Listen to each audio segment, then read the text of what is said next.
France Maghreb 2. Bonjour à tous, bienvenue dans votre talk de fin d'après-midi de Grand Forum sur France Maghreb de tous les jours 16h, 18h pour m'accompagner, une équipe 100% féminine, diplômée en sociologie, Soraya Rachedi. Bonjour Soraya. Bonjour tout le monde, bonjour Dounia. Comment ça va? Christophe, ça va et toi? Cadin infirmier, Madame Dounia Taïbaoui, bonjour. Bonjour Christophe, bonjour Soraya, bonjour à tous les auditeurs. Comment allez-vous mesdemoiselles, mesdames? Bien, on a la pêche. Très bien, Oui, On tousse pas. Dounia, vous ne toussez pas, vous Non, n'êtes pas ça va. contaminé, tout va bien? Non, ça va. Bon, très bien, très bien. C'est parti jusque 18h avec un programme encore ultra chargé. On va faire les choses comme il se doit, comme d'habitude. Voici le sommaire. Au sommaire de ce grand forum pour ce mercredi 11 mars, à la une, crise migratoire. Merkel annonce que l'Allemagne va accueillir une partie des réfugiés poussés vers l'Europe par Erdogan. Doit-on craindre une montée du populisme? C'est la question que l'on vous pose, à laquelle vous répondez sur Twitter, le grand forum FM2. On en parle dans un instant avec vous au 01 40 33 9000. Escale à Reims pour les élections municipales avec notre invité Fatima Elaoussine tout à l'heure. Invité politique du LGF aujourd'hui, Djib Eguirab, député de la 9e circonscription des Français de l'étranger, Maghreb et Afrique de l'Ouest, pour son livre Déconstruire la haine, 2 années au Palais Bourbon, chez Alma Éditeur, tout à l'heure dans le LGF. Municipal 2020 avec un chroniqueur, puisque c'est leur semaine aujourd'hui, les chroniqueurs candidats aujourd'hui, direction Saint-Gratien avec Emmanuel Michael qui sera avec nous tout à l'heure pour nous présenter son programme. Le LGF sur France Maghreb 2 avec Dounia Taïbaoui, avec Soraya Rachedi, bien entendu avec nous sur France On Maghreb 2. parlait de Merkel, donc. Oui, on va en parler dans un instant de Merkel, mais pour l'instant, je vous propose d'aller du côté de Reims avec Fatima Elaoussine qui est avec nous. Bonjour Fatima. Bonjour Fatima. Bonjour. Bonjour tout le monde. Bonjour et bienvenue. Alors vous êtes candidate à l'élection municipale, ça tombe bien, c'est dimanche 15 mars, le premier tour. Alors Fatima, vous êtes adjoint au maire actuel, hein, c'est ça? Vous avez été chargé de la politique de la ville, entre autres. Pourquoi avoir décidé de mener campagne de votre côté? C'est tout simplement, bien sûr, j'ai été pendant 6 ans adjointe à la politique de la ville et bien avant au logement et à la rénovation urbaine. Mais j'ai constaté depuis 6 ans, je n'ai pas pu faire ce que j'avais à faire. À chaque fois, il y avait des prétextes que il n'y a pas de moyens, et sachant que la rénovation urbaine, c'est l'État qui fournit les quelques millions pour rénover, pour reconstruire, etc. Mais le problème n'est pas là. Le problème, c'est qu'on a beaucoup construit. La politique de la ville depuis 40 ans, j'ai l'impression que cette politique de la ville régresse largement parce qu'on a travaillé énormément sur l'urbain, mais nous n'avons pas travaillé sur l'humain. Aujourd'hui, la question, c'est l'humain. Comment faire pour apporter, bien sûr, de l'éducation, apporter aussi de la sécurité, apporter aussi tout ce qui l'humain peut attendre, du sport, de la culture, de l'accompagnement, etc., etc. Et aujourd'hui, on a l'impression que la ville, je parle de Reims, que la ville est divisée en 3. C'est-à-dire, on a l'hyper-centre-ville, on a le faubourg, où ça se passe bien, et on a la périphérie, comme la banlieue sur Paris. On a la périphérie qui est laissée aussi pour compte, et moi, dans le cadre de ma mission, j'aurais aimé apporter énormément de choses, mais cela n'a pas été possible. Et c'est pour cette raison qui m'a poussée, c'est aussi l'élan des Rémoises, de la périphérie, qui m'ont poussée à me présenter, et j'ai pris mes responsabilités et décidé de le faire. Je sais que c'est pas facile parce que c'est le pot de terre contre le pot de fer, mais j'ose et je le fais. Je le fais pour les Rémois qui, depuis longtemps, ne sont pas ni écoutés et parfois délaissés, parce qu'on a notre jeunesse qu'il ne faut pas aussi négliger. C'est notre avenir aujourd'hui. Et moi, ma politique aujourd'hui, c'est la jeunesse. Fatima, vous êtes une candidate sans étiquette. Vous êtes soutenue par qui? Quel parti politique? Aucun parti politique. L'Union des Rémois, c'est un mouvement qui est organisé avec un ensemble de personnes rémoises, de la périphérie ou de tout. C'est un ensemble qui est composé de toutes les catégories socio-professionnelles. Par exemple, on a des chefs d'entreprise, des spécialistes de l'emploi, des juristes, des avocats, des domaines de la santé, les artisans, les étudiants, les associations, les clubs de sport. Et on a aussi les jeunes de quartier dedans. Et c'est grâce à ça, c'est ça qui m'a permis, qui m'a encouragée à aller de l'avant et qui me motive aujourd'hui pour me battre avec eux pour que tout soit considéré avec la même égalité des chances. C'est une belle ville, Reims. Je ne sais pas si vous connaissez, mesdemoiselle. En tout cas, Reims est dotée d'une belle cathédrale, d'une très belle mosquée aussi, doit-on le dire, on le rappeler, qui s'est d'ailleurs inspirée de l'architecture de la cathédrale. Vous avez aussi ce tramway qui est plutôt pas mal et qui rend service aux Rémoises, aux Rémois. Fatima, en un mot, quelle serait votre principale action que vous souhaiteriez pouvoir mener au cours de votre mandat si vous êtes élu maire?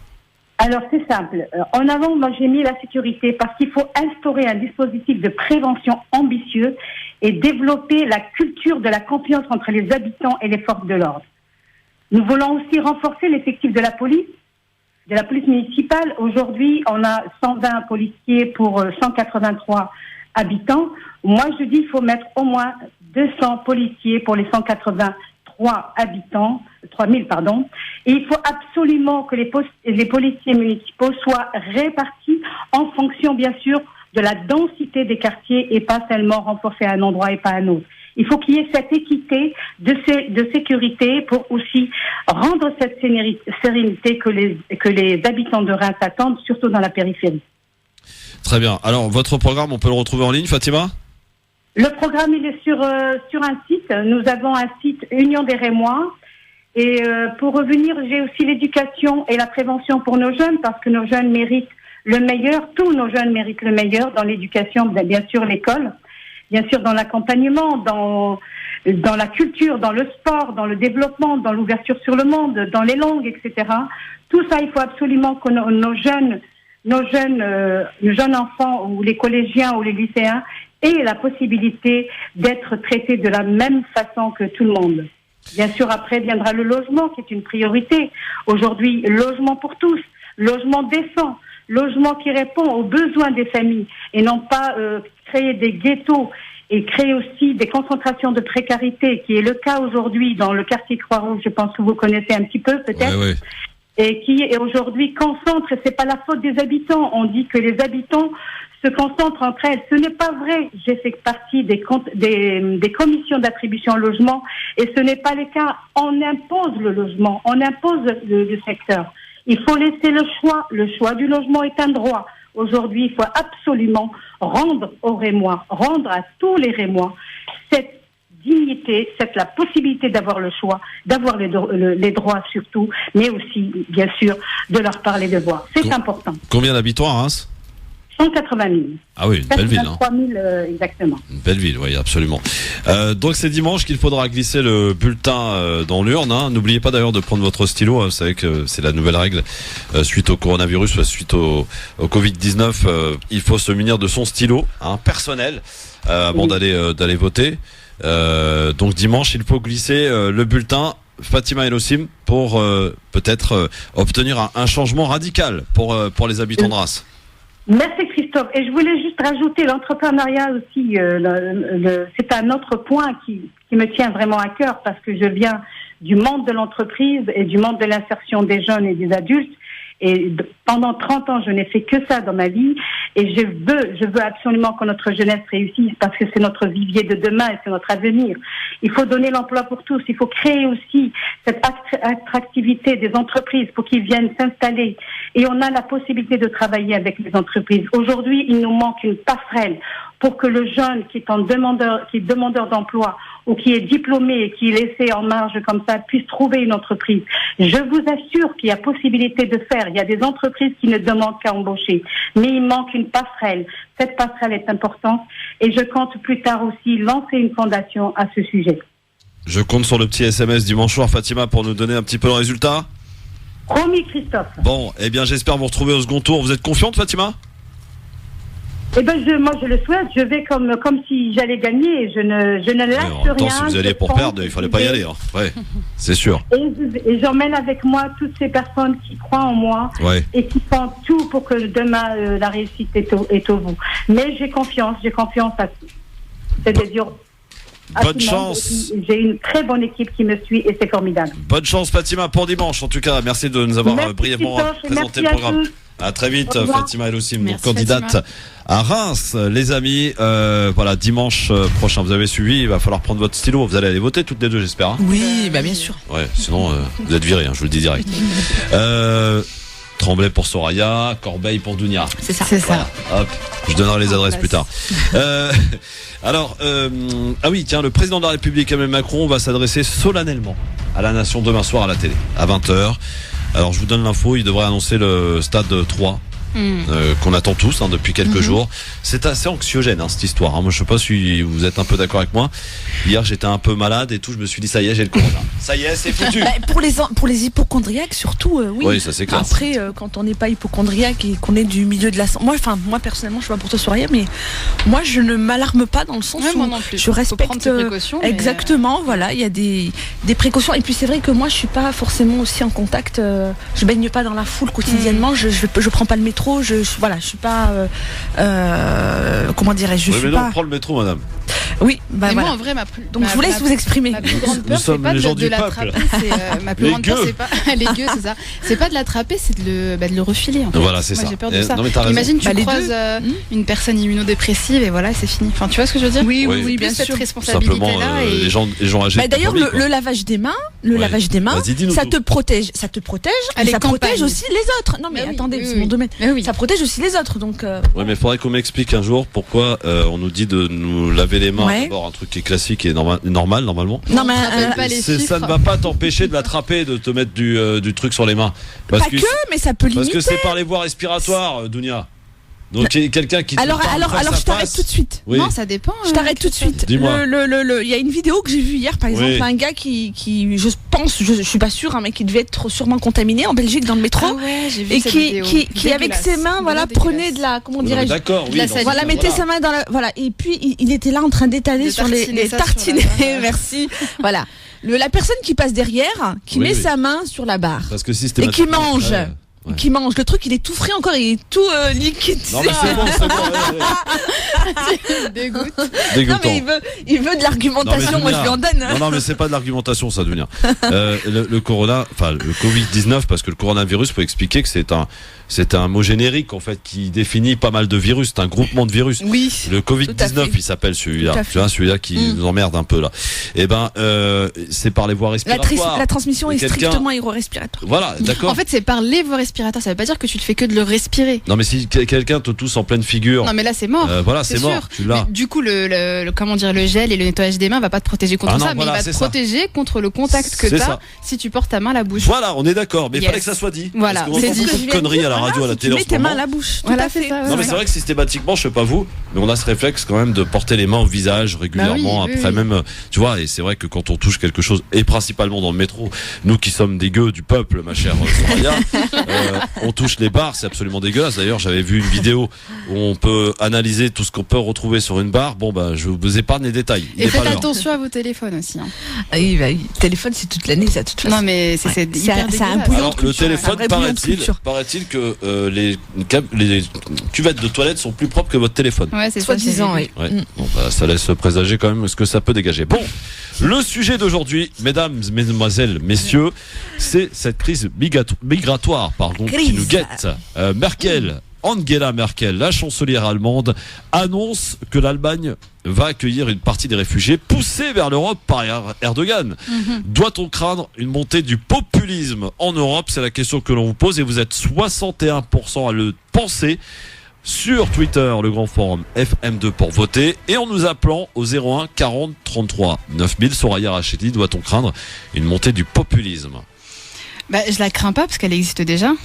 Exactement, c'est ce que j'allais dire. La Déjà. montée du populisme est présente. Elle était présente Avec, hier, elle sera présente demain. Et ce, pour tous les sujets, je suis désolée, pour tout et n'importe quoi. Donc, c'est pas ça qui est à craindre, en fait, j'ai envie de te dire, Christophe. Hein. Soraya.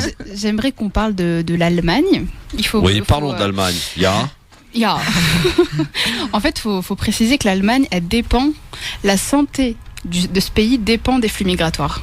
C'est-à-dire que pour maintenir une démographie à la hausse, les Allemands sont obligés d'accueillir des migrants sur leur territoire, comme à peu près beaucoup de pays. Mais eux, comment vous dire j'ai lu une étude qui disait que sans migration, la population d'Allemagne en 2010 était estimée donc à 60 millions excusez-moi, à 80 millions d'habitants, sans flux migratoire, en 2060, l'Allemagne ne compterait que 60 millions d'habitants, avec un tiers de la population de plus de 65 ans. Ouais. Donc en fait, ça arrange l'Allemagne. D'accord. Les réfugiés, oui, non, mais bien sûr. migratoires D'ailleurs, arrangent ils ont l'Allemagne accueilli parce plus qu'ils d'1 million il y a pas longtemps. Oui, c'est ça, et c'est pas nouveau. Ce que fait Merkel là, elle réitère ce qu'elle avait fait lors de la crise en 2015, à accueillir des réfugiés, et elle est consciente en fait que ces réfugiés là, c'est pas que des ouvriers, hein, au contraire. Ouais. Il y a des grands cerveaux parmi ces réfugiés, ceux qui réussissent à fuir le pays.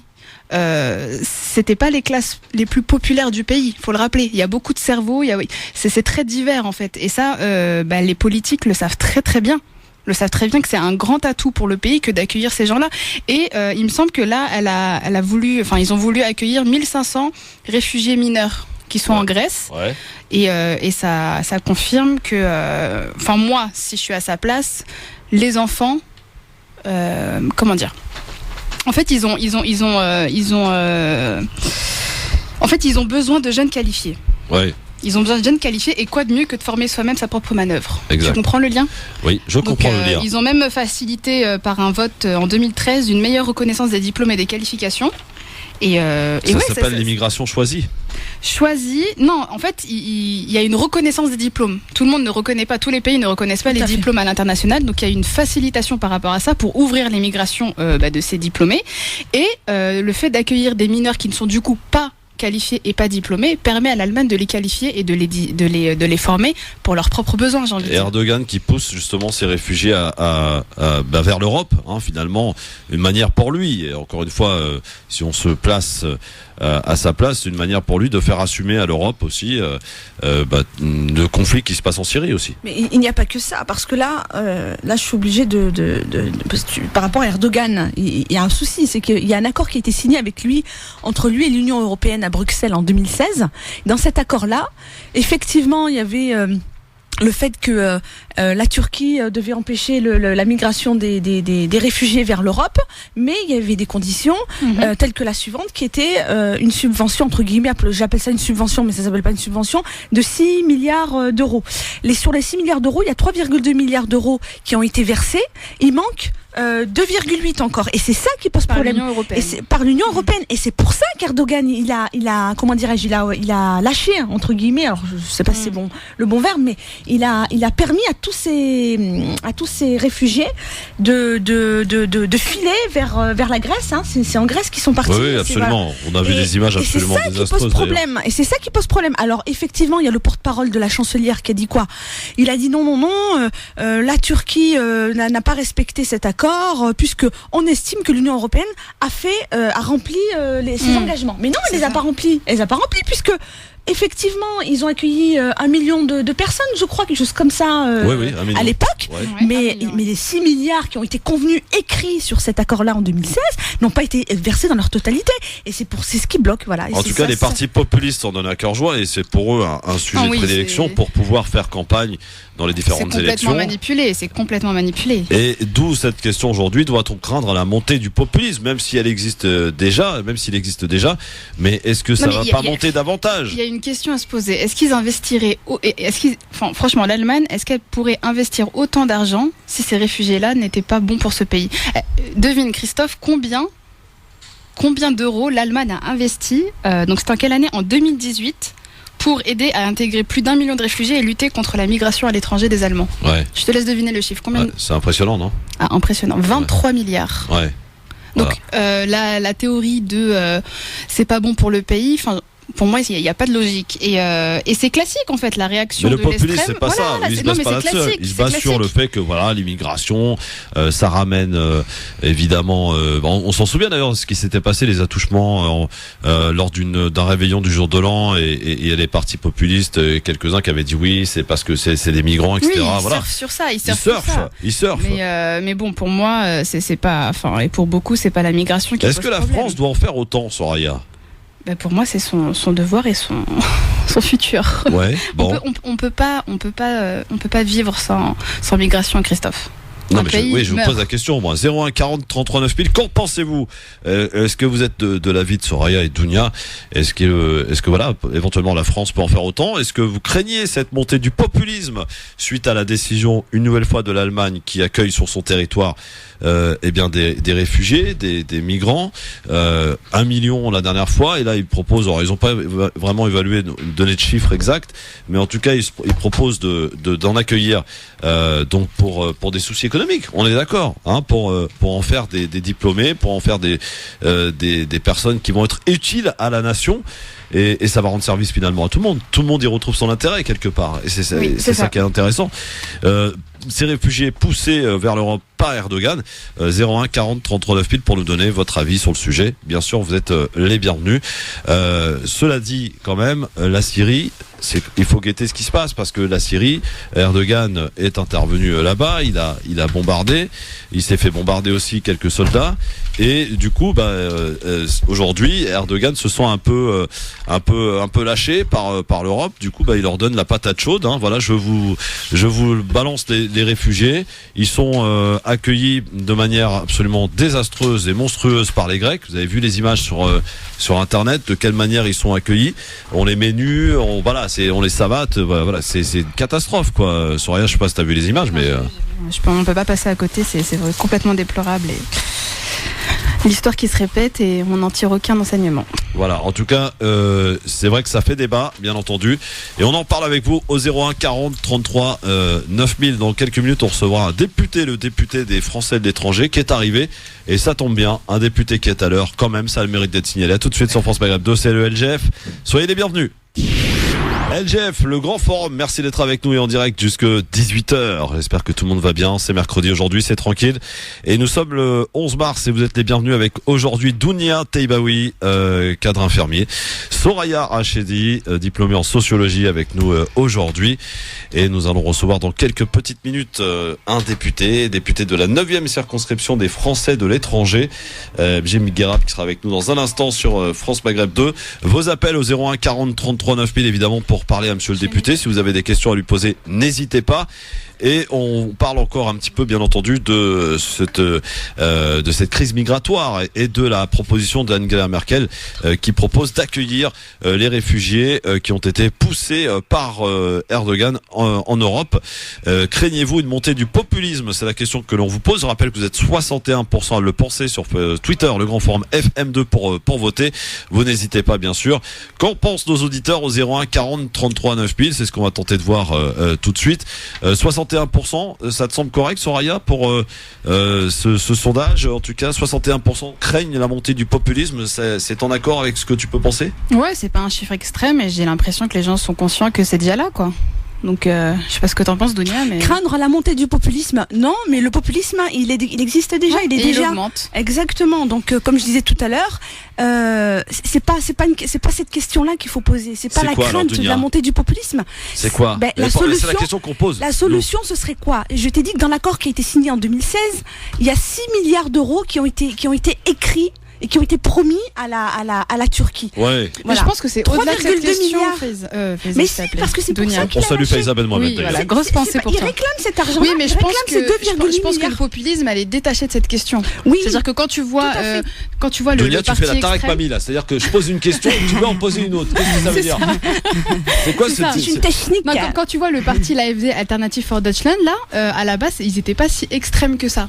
Donc il y a même une montée d'extrémisme dans les partis de droite. Ça a contribué, mais tu sais, elle avait fait une déclaration en 2017. Elle avait dit que parce qu'elle avait déjà par rapport aux 1 million qui ont été accueillis à l'époque, elle a fait une déclaration en 2017, donc 2 ans après, en disant que c'est un choix qu'elle ne regrette pas. Et si c'était à refaire, elle le referait, mais sans problème. Et bien évidemment, et l'accord de 16, il a été signé justement pourquoi par rapport aux élections à l'époque, pour essayer de limiter la casse. C'est pour ça qu'il y a cet accord-là qui est entré en vigueur, où le but était d'empêcher justement l'entrée des migrants, enfin la migration des réfugiés vers l'Europe. Mais tu sais, j'ai envie de dire quelque chose, même si l'AFD passe au pouvoir, oui. D'accord. L'AFD passe au pouvoir, ils seront pour l'immigration.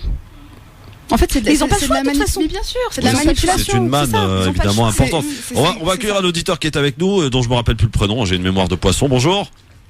Bonjour à vous invités, Christophe, c'est Fares. Fares, tu nous appelles d'où, Fares? J'appelle de la salle 5. La Seine-Saint-Cloud, très bien, on dirait que t'as une humeur de coronavirus, toi, non? Qu'est-ce qui se passe? Je suis un peu fatigué. Ah oui, bon. Je suis juste pour parler par rapport à la crise migratoire. Oui. Tu vois, j'ai vu les images, c'est un peu choquant. En fait, les seuls perdants, c'est les immigrants, en fait, qui sont une balle de ping-pong entre la Turquie et l'Europe. Ouais. Et en fait, Erdogan, il les utilise comme pression sur l'Europe.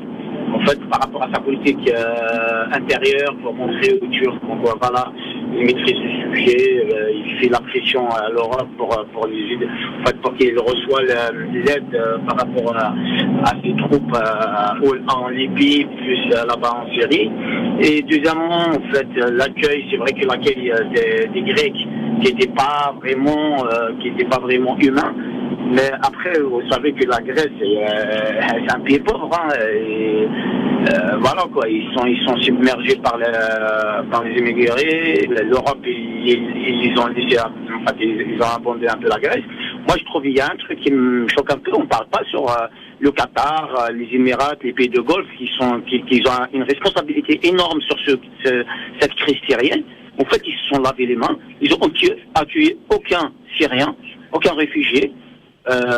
Pourtant, c'est des pays riches, pétrodollars. Normalement, les premiers qui doivent recevoir ces réfugiés-là, je pense, peut-être je me trompe, ça va être ces gens-là, quoi.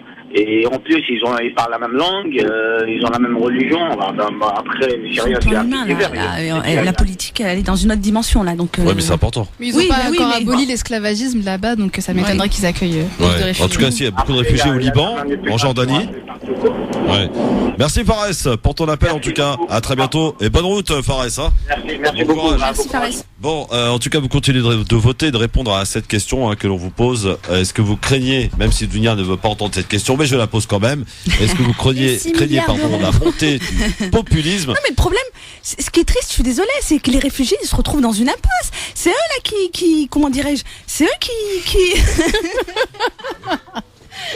Il y a un énergumène là qui déconcentre pour te déconcentrer.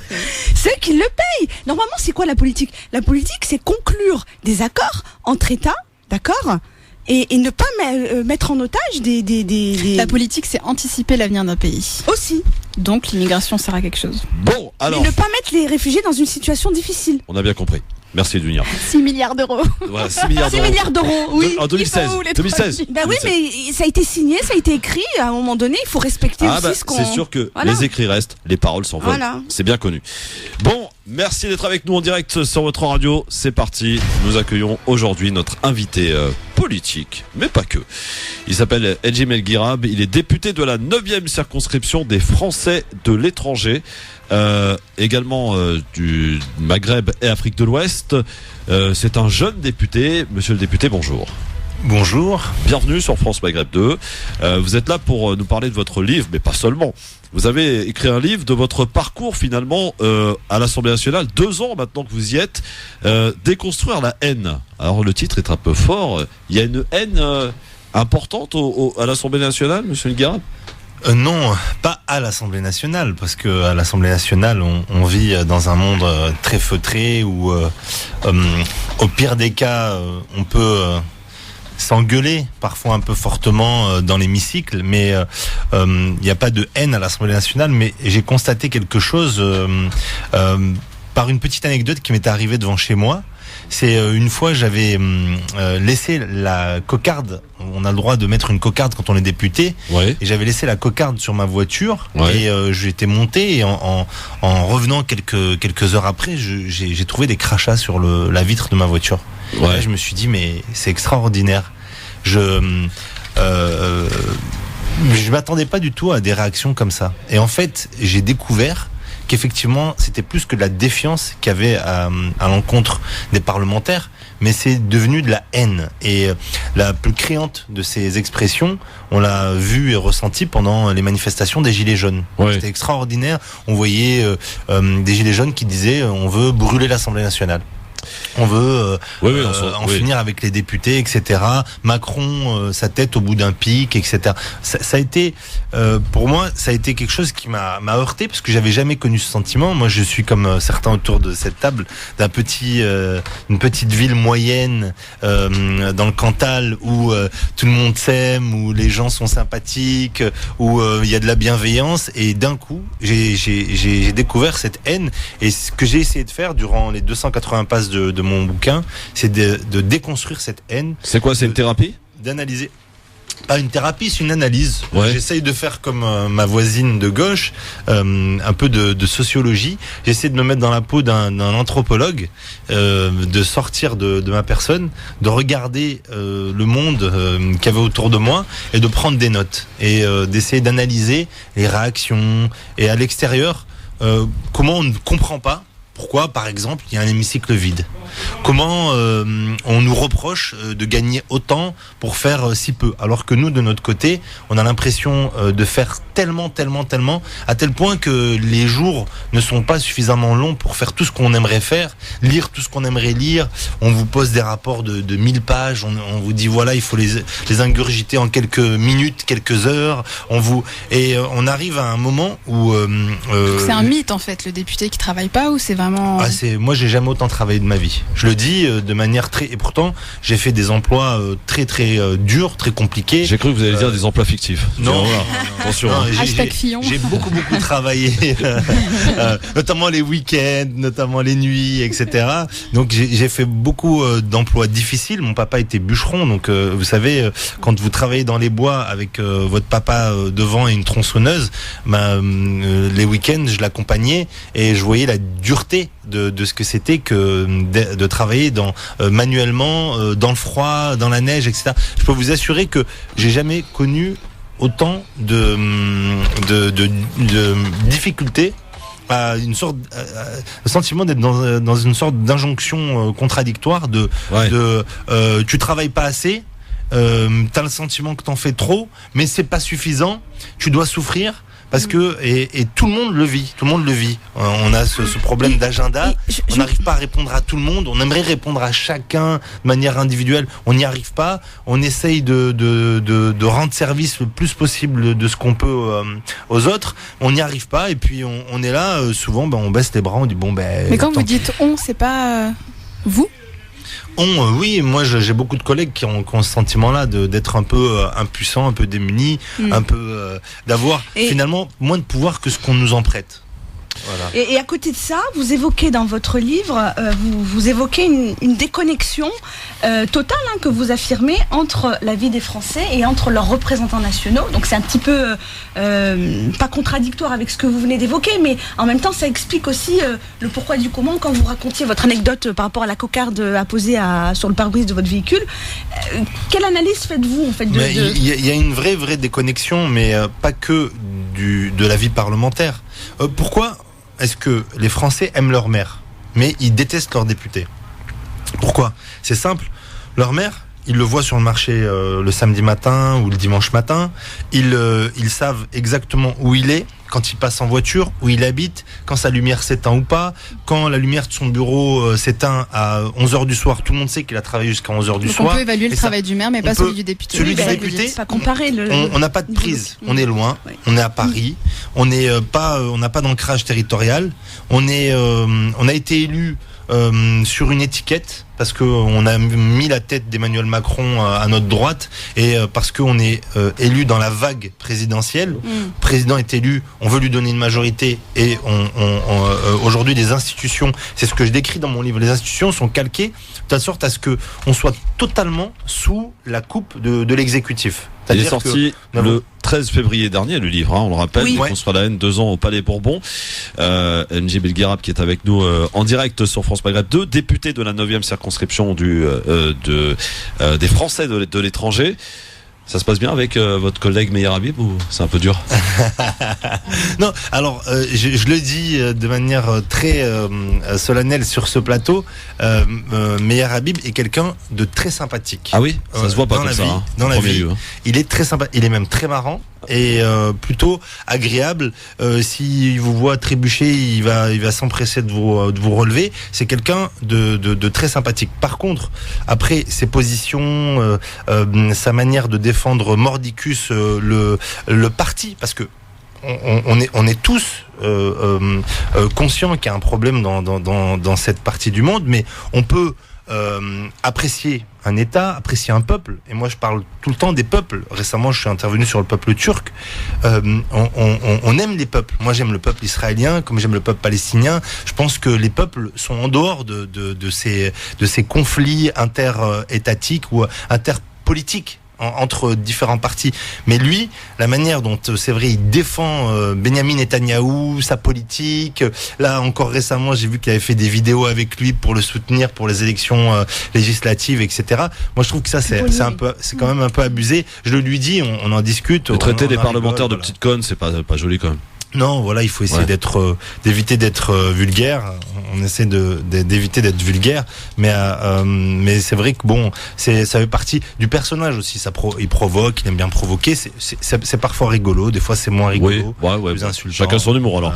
Voilà. Vous êtes un simple militant à la base, vous êtes devenu collaborateur auprès de différents poids lourds du PS, parce que vous étiez au Parti Socialiste avant de rejoindre La République En Marche. Hein, comme beaucoup d'ailleurs, hein. Vous n'êtes pas le seul. Oui, j'étais un vrai militant sincère du. C'est encore assumé aujourd'hui? Pourquoi tout le monde déserte le PS? Expliquez-nous cette tendance. Non, mais alors le PS est mort. Le PS, moi j'ai écrit une tribune en 2016. Vous allez voir, je suis pas devin, mais quasiment.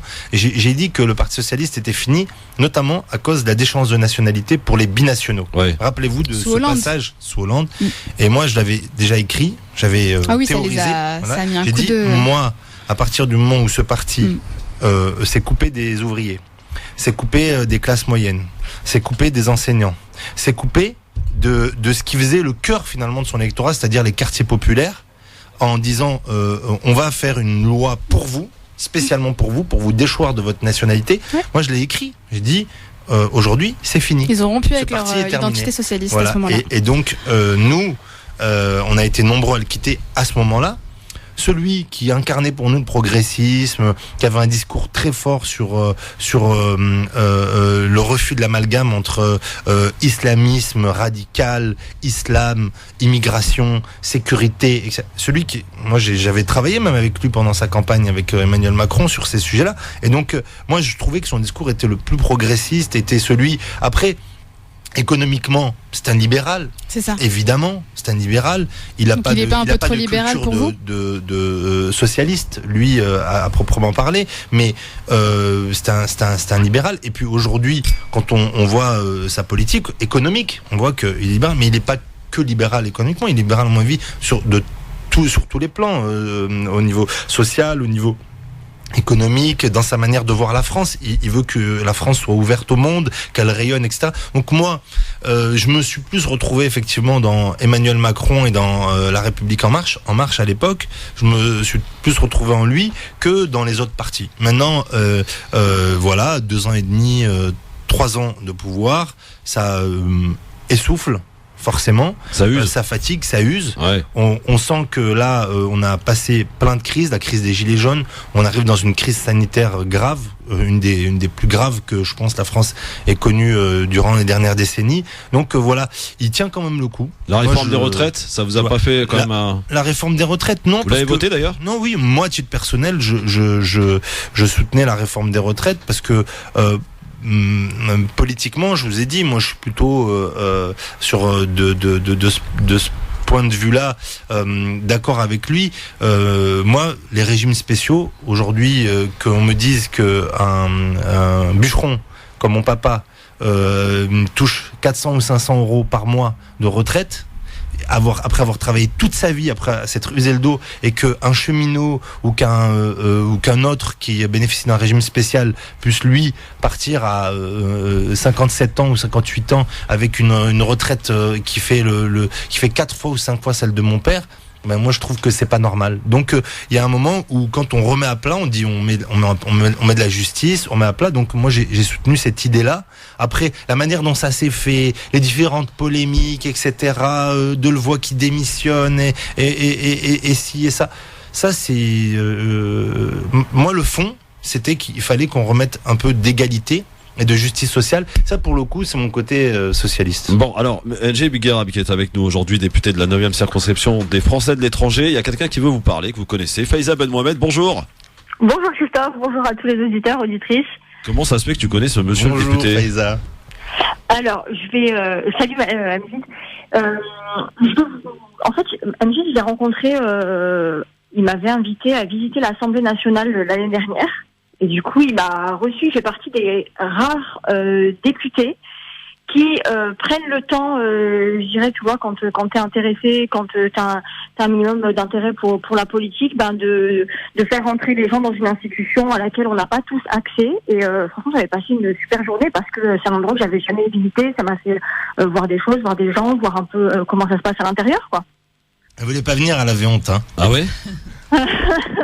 Ouais, mais j'avais passé une super journée en tout cas, et pour le coup, je vais pas dire aux gens de venir te solliciter, mais voilà, s'il y a des gens qui ont envie, vous savez que MJ est ouvert à ce genre de visites, notamment pour les écoles, les. Ouais, mais en ce moment, il y a le coronavirus, ça va pas trop y aller. Oui, voilà, mais après, le corona, il va pas nous gaver jusqu'en 2022. Je pense que, tu vois, c'est hyper intéressant de pouvoir, par exemple, pour les enseignants, emmener leurs enfants, les enfants dont ils s'occupent, en sortie scolaire, visiter l'institution, d'avoir un député qui va prendre le temps de leur expliquer le fonctionnement, les enjeux, ce qui se joue ici, comment fonctionne notre appareil d'État de l'intérieur. Hein.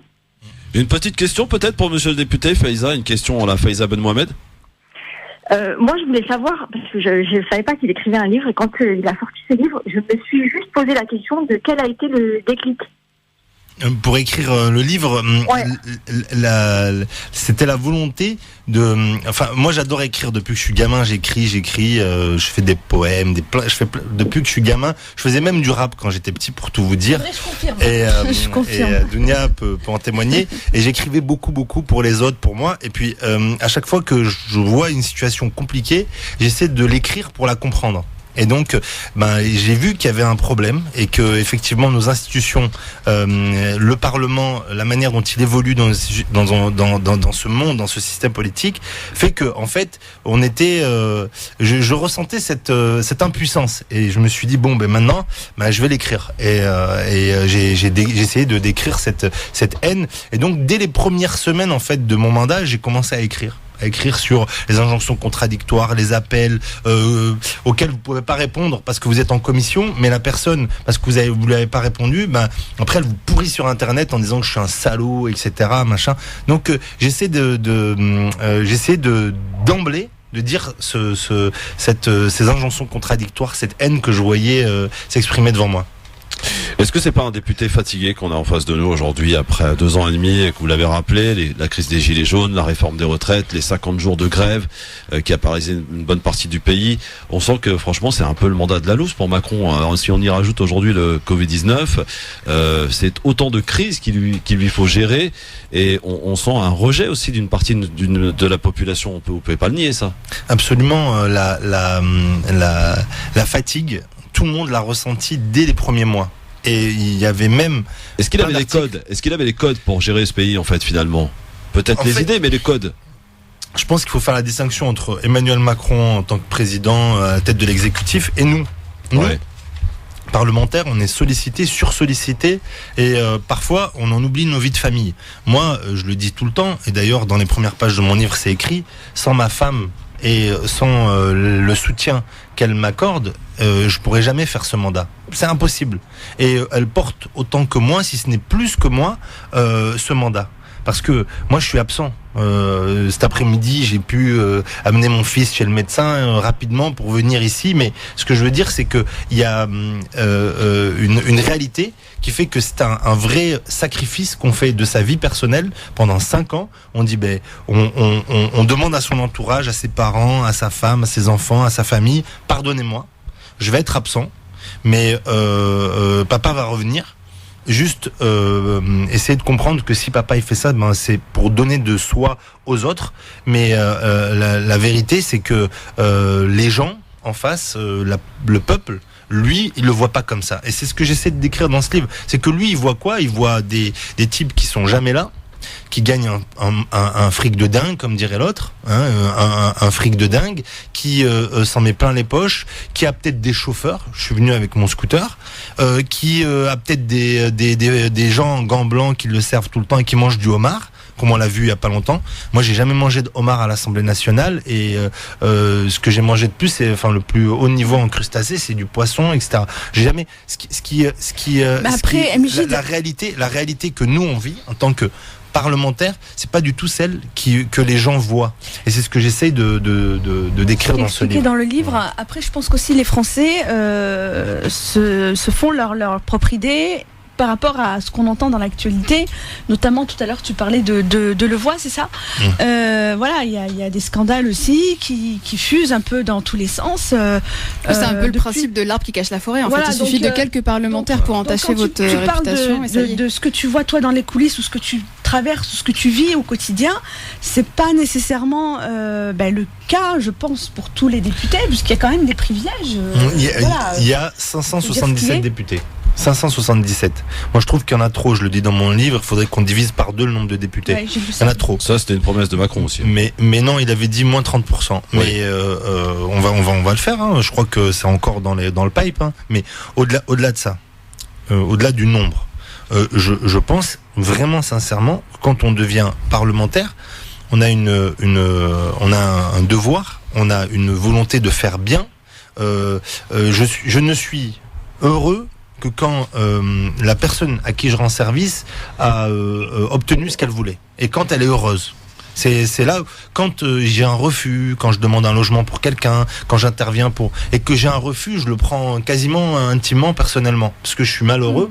Et en plus de ça, la personne à qui j'essaye de rendre service, elle estime que j'en ai pas fait assez, ou que c'est de ma faute, etc. Donc au final, on est dans un système aujourd'hui où, je l'explique, le pouvoir législatif, il est très limité.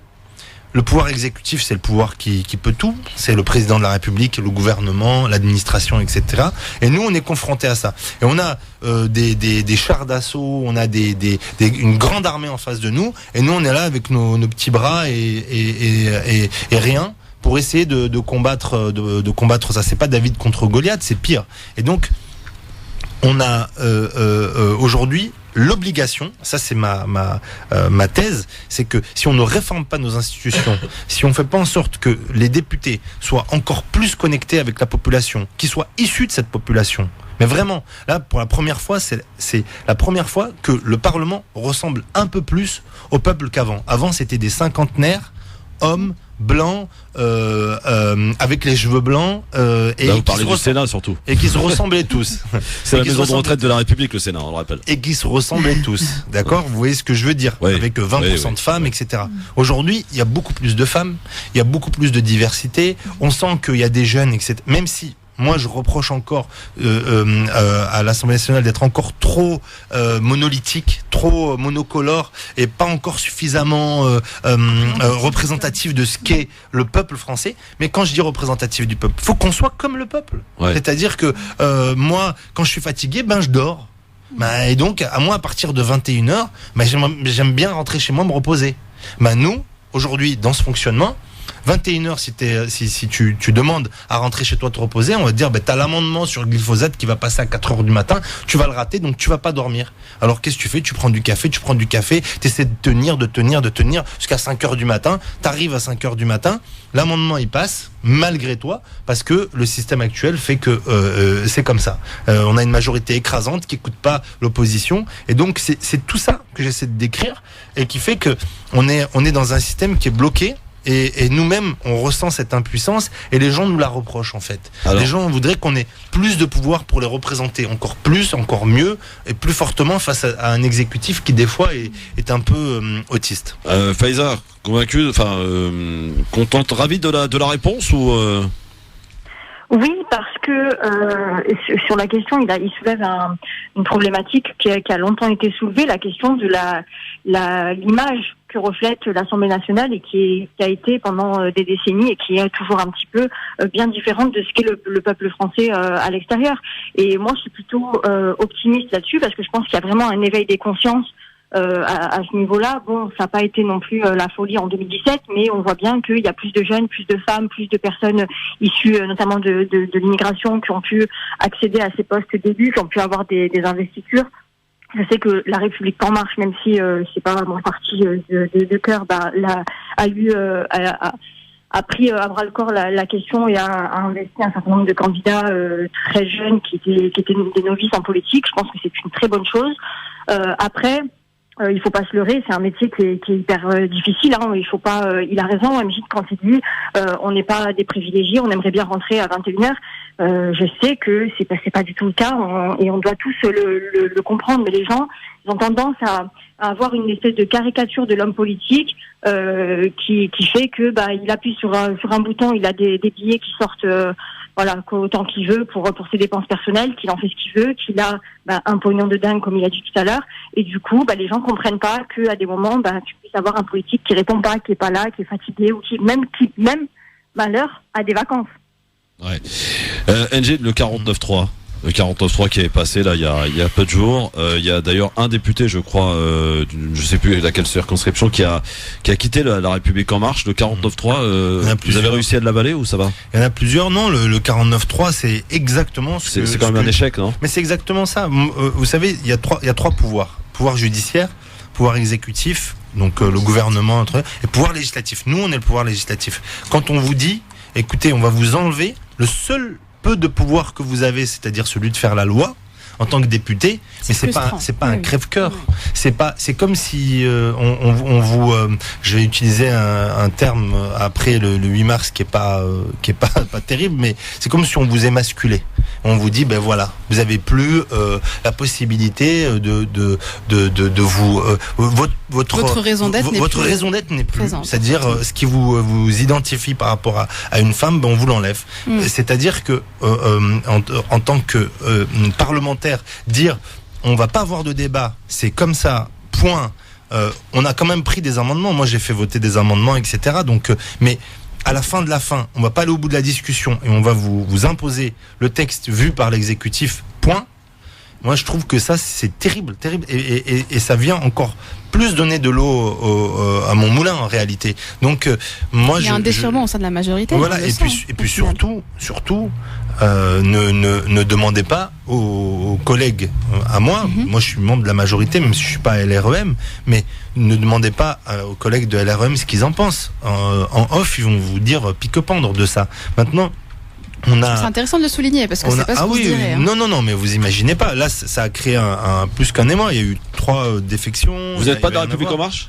Non, j'étais à la République En Marche et il m'est arrivé une petite altercation qui ne nous a pas échappé et oui, vous avez un bon coup de casque. J'évite de faire de l'humour avec ce moment compliqué dans ma vie, mais disons que effectivement j'ai quitté la République En Marche parce que quand j'ai vu que on essayait de m'utiliser pour nuire au président de la République, à l'exécutif et à la majorité. Moi, j'ai dit, je vais couper le lien qui nous lie, voilà. Mais même si moi, au fond, vous êtes un député sans étiquette, donc du coup. Oui, mais je reste dans la majorité. Je vote. Vous avez vu, je vous ai dit les retraites, je votais, le budget, je vote. Quand ça va pas, je vote pas. Par exemple, la loi asile et immigration. Moi, je suis un député libre. Je suis un député berbère, un amazir. Je suis un député libre. Et cette amazirité me poursuit. Du coup, l'Assemblée nationale risque d'avoir quelques problèmes. Alors, je rappelle le titre de votre livre qui est sorti le 13 février dernier. C'est Déconstruire la haine, 2 années au Palais Bourbon. C'est chez Alma Éditeur. Vous pouvez évidemment vous le procurer, acheter bien sûr, pour lire cette expérience finalement. C'est un rendu d'expérience à l'Assemblée nationale de la part. Il faut préciser quelque chose, Christophe, par rapport aux ventes du livre. Les bénéfices iront à une association qui aide des enfants orphelins, c'est ça, au Burkina Faso. Voilà. Ouais. Donc l'intégralité. Dans un petit village qui s'appelle Tintilou, à côté de Ouagadougou. Voilà. C'est une association que j'ai rencontrée. Ça s'appelle Les Enfants d'abord. Les Enfants d'abord, voilà. Exactement. Alors, on va continuer de donc, vous n'allez pas m'enrichir, vous pouvez l'acheter vraiment massivement. Oui, bien sûr. D'ailleurs, est-ce que vous avez été diagnostiqué, enfin, vous avez fait le test du coronavirus là? Non, mais alors moi en plus je suis, comme on dit, immunodéficient, et donc j'ai appelé le 15 comme tout le monde, et j'ai parlé de ça, et voilà. Vous avez vu des gens qui ils m'ont expliqué que tant que j'ai pas les symptômes, ça sert à rien de venir boucher Tout à fait. Parce que si vous la êtes file. immunodépressif, du coup, vous avez les symptômes directement. Vous n'êtes pas. Mais voilà, donc ils m'ont dit non, au contraire, si vous ressentez de la toux, que vous avez mal à la tête, etc. Pour l'instant, tout va bien. Monsieur le député, tout va bien. Pour l'instant, comme on dit dans le Cantal, alhamdoulilah, tout va bien. Alhamdoulilah, tout va bien, c'est ce qu'on dit dans le Cantal. Très bien. Bon. Merci en tout cas, Faiza Ben Mohamed, donc d'être venu. Faiza. Merci à vous. J'avais une toute petite question sur le 49.3 et pour moi elle est hyper importante. Est-ce que Amjid, tu penses que l'utilisation de ce 49.3 elle a pu être influencée d'une manière ou d'une autre par un certain Manuel Valls qui affiche une proximité avec la présidence de la République et qui est de retour en politique, hein. Je sais pas si c'est une bonne nouvelle. Merci Faiza, il répondra juste après la pub parce qu'il faut qu'on la balance. Merci en tout cas Faiza pour cette excellente question. Manuel Valls, effectivement, qui est de retour en politique d'après certaines rumeurs. Est-ce que ça a été influencé par un certain Manuel Valls parce qu'on dit qu'il reparle un peu au président? Réponse du député de la 9e circonscription, Jimmy Guirab, qui est avec nous sur France Maghreb 2 dans un instant. Merci d'être avec nous en direct dans le LGF, le grand forum, avec notre invité politique, député de la 9e circonscription des Français de l'étranger, du Maghreb et de l'Afrique de l'Ouest, monsieur Ed Guirab, qui est avec nous aujourd'hui sur France Maghreb 2. Alors la question posée par Faiza Ben Mohamed juste avant la pause, avant d'accueillir Adèle qui nous attend au standard pour une question, parce que les auditeurs peuvent parler aussi à leurs députés. 01 40 33 9000, va falloir faire vite parce que ça passe très vite. Est-ce que vous pensez que le fameux 49.3 a été inspiré d'un certain Manuel Valls qui se dit de retour, ou qui aimerait en tout cas aspire à de nouvelles fonctions en politique en France, Jimmy Guirab? Le 49.3, depuis le début de la 5e République, a dû être utilisé 90 fois, je crois, ou 89 fois. Oui, donc, j'avais 86. Je suis pas certain que ce soit Manuel Valls, même s'il a effectivement beaucoup utilisé. C'est le dernier en date, quoi, c'est tout. Voilà, mais je suis pas certain que ce soit lui qui en soit l'inspirateur auprès du général de Gaulle. Donc non, c'est un instrument qui est là. J'en parle dans mon bouquin, où je dis que c'est l'instrument qui dénote le plus cet écrasement de la majorité par l'exécutif, ou du Parlement par l'exécutif. Donc la vérité, c'est que on a une personne qui est une fille que j'aime beaucoup, Faiza, qui pose une question, mais qui est une question, comment dirais-je, très politique en fait, parce que elle nous démontre encore une fois qu'elle aime au plus haut point Manuel Valls. Non, je crois pas. Ils sont nombreux à l'aimer. Hein. Mais je crois pas que ce soit Manuel Valls. Vous savez comment il est surnommé. Je crois pas que ce soit Manuel Valls qui soit l'auteur du 49.3. Question auditeur, Adèle est avec nous au 01 40 33 9000. Monsieur Adèle, bonsoir et bienvenue. Question à monsieur le député. Oui, bonsoir. C'est monsieur Le Guirab, c'est ça c'est celui, oui. Donc, j'aimerais. Il a commencé par parler de son père et de ses souffrances, et donc, et après, tout de suite après, il a signifié qu'il s'attaquait aux régimes spéciaux, et puis il a tout de suite nommé les cheminots. J'aimerais lui demander, il a trouvé que les cheminots comme régime spécial, je sais pas, les privilégiés en premier lieu, c'est pas vous les politiques, c'est ça que j'aimerais savoir. Et puis autre chose, quand il dit que j'ai donné 5 ans et je me suis excusé auprès, je sais pas, c'est un peu déplacé, je trouve, ce genre de dialogue. Et les premiers privilégiés, s'il veut vraiment s'attaquer aux personnes qui sont privilégiées, en premier lieu, c'est les politiques. En premier lieu. Quoi qu'il raconte et qu'il dise qu'on n'a pas de privilèges, on n'a pas ceci, qu'il souffre. D'après ce que j'entends, il souffre beaucoup, ce monsieur, ce député. Vous souffrez beaucoup, monsieur le député. Merci Adèle pour votre question. Absolument raison. Monsieur comment? Adèle. Monsieur Adèle, alors, vous avez absolument raison.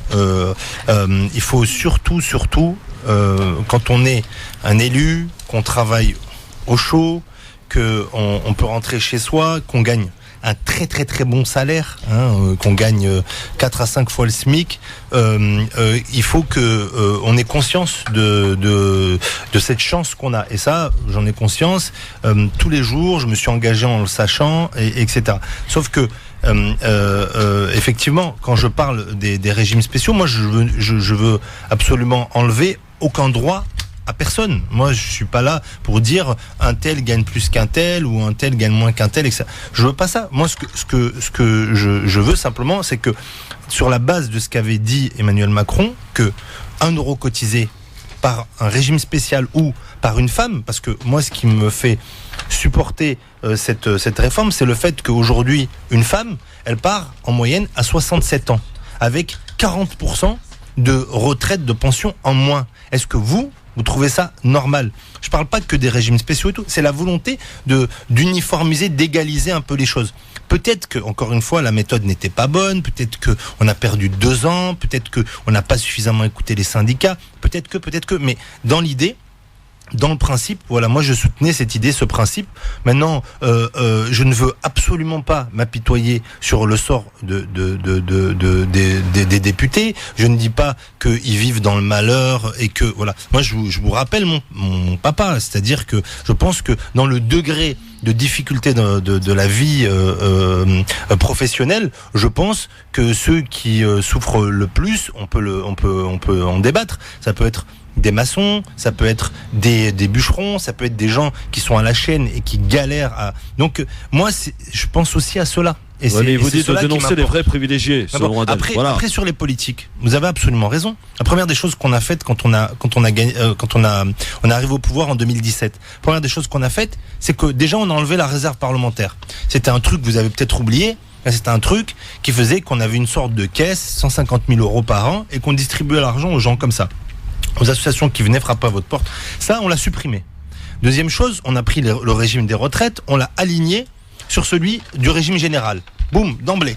Plus de surcotisation, de trucs, de machin, de caisse spéciale, machin. Donc on est rentré dans le régime général, etc., etc. On a fait en sorte que le président de la République, le président de l'exécutif, que tous les hauts fonctionnaires qui sont à la Cour des comptes, etc., rentrent dans le régime général. Donc on a essayé d'être aussi en cohérence avec ce qu'on prône. Maintenant, le Sénat, le seul qui aujourd'hui échappe au régime général et au régime de tout, c'est le Sénat. Mais moi, vous avez compris, je suis député, je suis pas sénateur. Ouais. Mais si on m'écoutait, j'ai passé quelques années aussi au Sénat en tant que attaché, assistant, à connaître un peu le Sénat.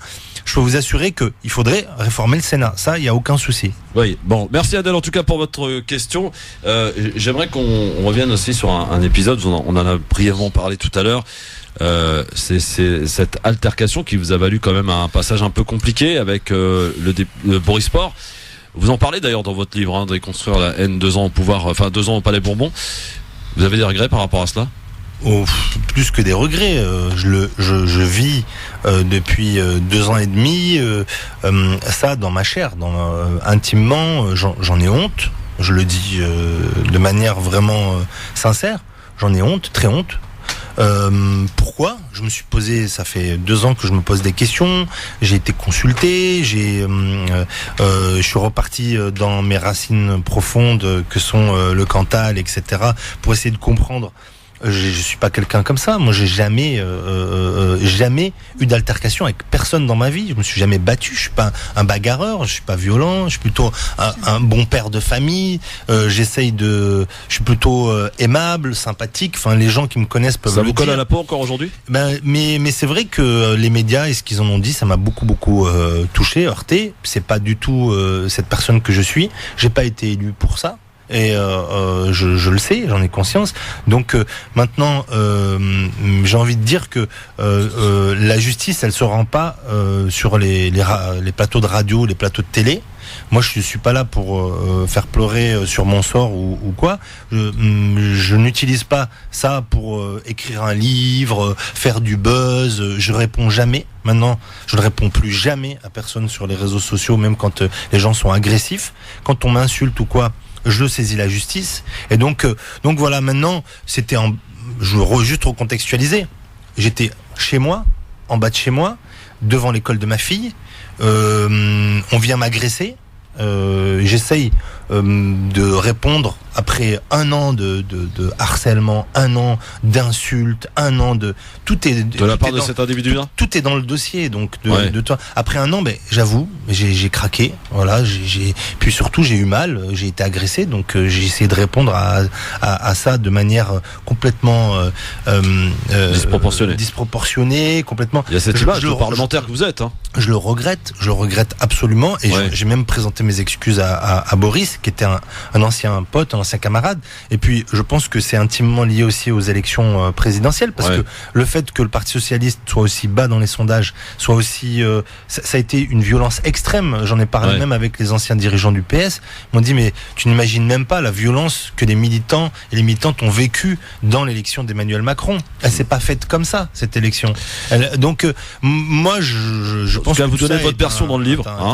Non, je donne quelques lignes où je redis mes excuses et tout ça, mais j'essaye d'éviter justement de parler de ça, parce que qu'on passe à autre chose, quoi. Encore une fois, pendant 5 ans, moi je veux pas que mon mandat soit rythmé par un fait divers.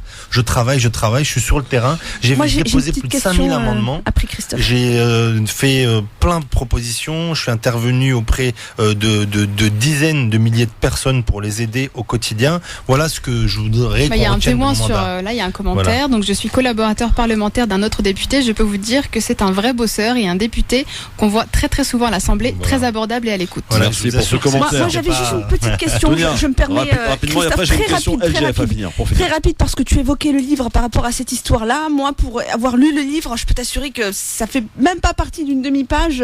Voilà, tu as vraiment, voilà. Par contre, par rapport au livre et par rapport à toi, ta personne, je m'étais juste, il y a une petite phrase qui m'a interpellée, et je voulais juste que tu me répondes par rapport à ça. Tu parles de tous les vices, que tu évoques beaucoup de vices, beaucoup de facettes de la vie politique, des coulisses, de toute l'énergie que tu as déployée dans ton travail, et malgré tout ton parcours et tout ce qu'on a l'occasion de lire au fur et à mesure des pages, tu as cité une phrase, tu as dit, alors c'était page 17, je ne me suis jamais considérée comme appartenant au monde politique, et tu as même évoqué un petit peu plus loin, 2 lignes plus loin, le complexe de l'imposteur. Est-ce que tu pourrais très rapidement développer pour les auditeurs, parce que juste une chose, il parlait justement du fait que tu sympathisais beaucoup avec les chauffeurs, que tu te liais d'amitié avec eux, et que tu te sentais même plus proche d'eux qu'avec on l'a tous vécu ce complexe. Voilà. Je pense que c'est l'excès de travail, il vient de là aussi. Hein. Mais c'est ça, c'est qu'en fait, c'est ce que dit Zinedine Zidane et d'autres, c'est que on a l'obligation d'en faire 2 fois plus que les autres, parce qu'on se sent 2 fois moins légitime. Et quand je me souviendrai toujours des premières réunions avec La République En Marche, c'est-à-dire que il y avait des sièges, et il y a les sièges de devant. Pour moi, c'était impossible d'aller me mettre dans les sièges de devant. C'est impossible. Et quand j'arrive à une réunion, j'ai toujours l'impression de déranger, de dire excusez-moi, oui, je suis député, est-ce que je dois m'asseoir là? J'ai peur que quelqu'un me dise c'est le hal, c'est pas chez toi ici. Allez. Vous voyez ce que je veux dire? Et ce complexe de l'imposteur, je pense qu'on l'a tous plus ou moins vécu quand on vient d'un milieu modeste.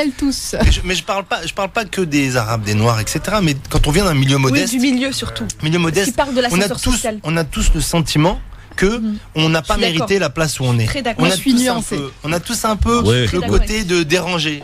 Je veux pas. Excusez-moi, je voudrais prendre la parole. Parce que même dans la classe populaire, c'est segmenté. C'est pas tous. Et quand on nous donne 3 minutes pour parler, on en prend une ou une et demie. Bah là, j'en prends une. C'est bon, j'ai fini. Monsieur le député, dernière question. C'est une question un peu tranchante, je vous l'accorde. Mais il fallait que je vous la pose parce que c'est important de remettre les choses au clair. Alors, monsieur le député, vous avez adopté à l'Assemblée nationale, c'est incontestable, ça a été rappelé d'ailleurs il y a quelques minutes par un des collaborateurs d'une autre députée, adopté des positions fortes. Cependant, votre élection n'a pas été simple et a fait l'objet d'une contestation et d'un recours auprès du Conseil d'État. Notamment, oui, absolument. Pourquoi j'ai dit Conseil d'État? Oui, c'est vrai.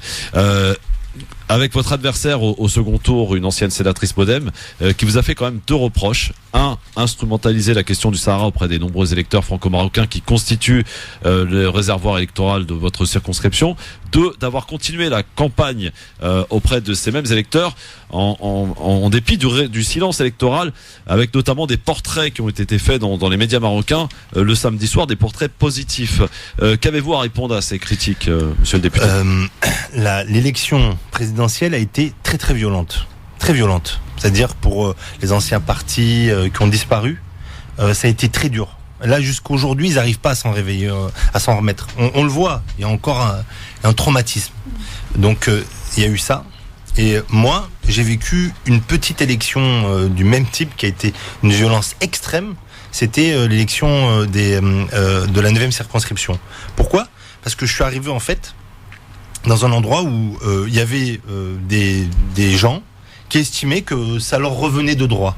Il y avait un candidat du PS qui pensait que parce que c'était le conseiller de François Hollande, il avait le droit, que c'était le mari d'une star, il avait le droit, lui, d'être député, qu'on lui avait promis, donc il devait l'être. De l'autre côté, il y avait un agent de la DGSE qui pensait que lui, comme il était connu, agent de la DGSE, etc., de LR, il avait le droit d'avoir, et il pensait que ça lui revenait. Ça fait partie des facettes évoquées dans le livre. Et en fait... Nous, moi j'arrive là-dessus en disant je suis marié avec une Algérienne. Ça, c'est le petit détail qui échappe à Madame Aïchi. Je suis marié avec une Algérienne et mes enfants sont franco-maroco-algériens. Donc, comment moi, on peut venir me dire MJ, tu joues contre l'Algérie. C'est la moitié de ma vie, c'est ma moitié. Je vis avec elle. Je vais faire la campagne contre ma moitié ? C'est ridicule. Et j'aime l'Algérie peut-être plus que n'importe lesquelles des personnes qu'on a assistées. Et j'y vais beaucoup plus souvent que n'importe quel binational franco-algérien. Je peux vous assurer que moi, ça me touche profondément quand j'entends ça, parce que c'est vraiment de la mauvaise foi. Et dire que j'ai voulu instrumentaliser une cause nationale au Maroc contre une candidate, jamais une seule fois. Vous réfutez donc, vous réfutez totalement les reproches qui vous sont faits. Remonter dans toutes mes discussions, dans tous mes trucs, depuis 2 ans et demi, 3 ans, je suis député. Est-ce qu'une seule fois, vous me voyez prendre le drapeau du Maroc à l'Assemblée nationale ou faire comme mon collègue, vous parlez de monsieur Habib, est-ce qu'une seule fois on m'avait entendu dire faire la promotion, ouais. Est-ce qu'une seule fois on peut me taxer de ce communautarisme là? Sur le silence électoral qui est imposé après vendredi soir, parce qu'il y a eu des portraits positifs de fait de vous dans la presse marocaine, vous les assumez, vous les condamnez, vous quoi? Il y a eu un reportage qui a été fait sur une chaîne de télé, oui, qui devait sortir dans la semaine qui est sortie après, qui parle de moi. Moi, la presse, je ne la maîtrise ni au Maroc ni en France. D'ailleurs, si je la maîtrisais en France, je pense que j'aurais pas eu tous les super portraits que j'ai eu depuis 2 ans. Hein. Ouais. Donc, et je la maîtrise encore moins au Maroc. Donc, les journalistes sont libres de faire ce qu'ils veulent, d'écrire ce qu'ils veulent. Quand c'est positif, on peut pas me dire Mjid, c'est toi qui l'as fait. Quand c'est négatif, on peut pas dire Mjid, c'est toi qui l'as fait, et je peux pas vous donner la même réponse pour deux questions différentes. Vous voyez ce que je veux dire? Oui, très bien. C'est-à-dire que bon, il y a un moment où il faut être cohérent. Moi, je maîtrise pas ce que les journalistes font. Ils font ce qu'ils veulent. Et puis les gens que vous avez cités, il y a eu d'autres personnes. Moi, j'ai eu plein de recours. J'ai eu des recours sur mes comptes de campagne. Ouais. J'ai eu des recours sur ma campagne électorale. J'ai eu des recours sur mon élection. J'ai eu des recours sur tout. J'ai passé toutes les haies. Maintenant, je suis député de la 9e circonscription des Français de l'étranger. Celles et ceux à qui ça ne plaît pas, et il y a beaucoup de gens à qui ça plaît, j'y peux rien. Ce que je leur propose, c'est de venir en 2022, de se présenter, et puis peut-être qu'ils seront élus. Merci Edji Melgarab d'être venu, en tout cas ici sur France Maghreb 2, dans le Grand Forum. Ça va, c'est bien passé? Parfait, top, top. Des vraies questions ici. Pas beaucoup. Pas beaucoup quoi. Non, mais c'est vous donnez envie de manger dans votre truc, voilà. Ah bon, ça va alors. Merci à côté beaucoup. De vous d'ailleurs un élu modem qui se présente à Saint-Gratien, ville que vous connaissez peut-être. Oui, Emmanuel Michael qui est avec nous. Dans un instant, il va présenter son programme. Edji Melgarab, je rappelle donc Déconstruire la haine, 2 ans au Palais Bourbon. Un livre qui est sorti le 13 février que vous pouvez donc acheter pour lire le parcours. Vous l'avez entendu, d'un député de la 9e circonscription des Français de l'étranger, du Maghreb et de l'Afrique de l'Ouest. À très bientôt, monsieur le député. Merci beaucoup, merci. Le LGF, le grand forum, merci d'être avec nous. Avec tout de suite côté municipal, on y revient parce que c'est dimanche, on entre dans la dernière ligne droite avec quelqu'un que vous connaissez puisqu'il est chroniqueur dans le LGF accessoirement. Mais aujourd'hui, c'est sa casquette de candidat à cette élection. On va du côté de Saint-Gratien. Vivons Saint-Gratien, c'est la tête de liste donc Emmanuel Michael qui est avec nous. Bonjour Emmanuel. Bonjour Christophe. Comment ça va? Bonjour à toutes et à tous. Ça va bien. On arrive au bout de cette belle aventure, donc ça va très bien pour moi. Alors peut-être pour ceux et celles qui ne te connaissent pas, il serait utile de te représenter. Qui est Emmanuel Michael? D'où vient-il? Alors, Emmanuel Michael, donc je suis responsable d'un service de protection sociale dans le Val d'Oise. J'ai 33 ans, je suis marié, j'habite Saint-Gratien, le quartier de la mairie. Et je suis investi en politique puisque je suis, entre guillemets, président du mouvement démocrate Val d'Oise depuis à peu près 2 ans maintenant. D'accord. Alors aujourd'hui, avoir envie de se présenter comme maire, ça vient d'où? C'est quoi l'inspiration? Qu'est-ce qui t'a donné envie d'y aller? Alors moi je suis investi en fait dans différentes associations depuis 2013 puisque j'ai commencé mon parcours associatif comme responsable d'un centre d'hébergement d'urgence dans le Val d'Oise et ensuite j'ai accompagné notamment des personnes en situation de précarité, des familles dans le besoin et c'est ce qui vaut aujourd'hui mon engagement en politique puisque je pars du principe que l'associatif c'est très bien mais c'est un palliatif et que si on veut du changement structurel il faut s'engager dans la politique et pour une ville c'est peut-être l'échelon le plus important, le plus accessible d'abord, mais également le plus proche des gens. Et c'est pour moi la chose la plus importante dans cet engagement-là. Combien d'habitants à Saint-Gratien? Alors Saint-Gratien, c'est une ville de 21 000 habitants qui se trouve dans la vallée de Montmorency, qui a comme commune voisine des grosses villes comme Argenteuil ou Épinay-sur-Seine, qui a la particularité en fait d'être plutôt comment dire. Non, pas. Alors, tu vois, ça c'est un a priori qui n'est pas forcément c'est le député qui souffle. Parce que justement, on a en plus j'y venais. Géographiquement sur Saint-Gratien, on a quand même 2 gros quartiers prioritaires de la ville. Le quartier des Raguenay qui est en limite avec Argenteuil et Épinay-sur-Seine, et également le quartier des Marais qui est en limite avec Sannois. Et on a une ville qui est coupée en 3 parce que géographiquement, il y a une fracture territoriale au niveau de la gare, donc qui sépare, on va dire, la ville, le centre-ville historique, avec le quartier des Raguenay justement qui est en limite de la ville d'Argenteuil et d'Épinay-sur-Seine. Donc on voit qu'il y a une vraie différence en fonction des quartiers où on est, du niveau de vie, de la qualité de vie, en fonction et des services aussi qui sont rendus aux habitants en fonction des quartiers où on habite. C'est le constat justement qui m'a fait en venir au fait d'être candidat pour les prochaines élections municipales, parce que cette fracture territoriale, géographique et populationnelle, elle est très importante dans la ville. Elle est marquée quand on passe la voie de chemin de fer. On a tout de suite le sentiment d'être dans une autre ville, ce qui est vraiment dommage. Aujourd'hui, certaines personnes qui habitent la ville sont tous habitants de Saint-Gratien et n'ont pas le sentiment d'être pris en compte au même titre que les habitants du centre-ville. Alors on va explorer un peu votre programme, ce que vous proposez aux habitants de Saint-Gratien. Vous êtes 5 candidats en tout à vous présenter à cette élection locale du côté de Saint-Gratien. En matière d'éducation, parce que ça c'est un sujet qui revient et qui est aussi une attente de beaucoup d'électeurs. Que proposes-tu, Emmanuel Michael, pour les habitants de Saint-Gratien sur les écoles à Saint-Gratien? Alors il y a 2 aspects. Le premier, ça va être l'aspect bien sûr éducatif. L'aspect éducatif, faut savoir que dans les quartiers prioritaires dont je parlais tout à l'heure, donc c'est classé en zone ZEP et une majorité des classes n'est pas doublée.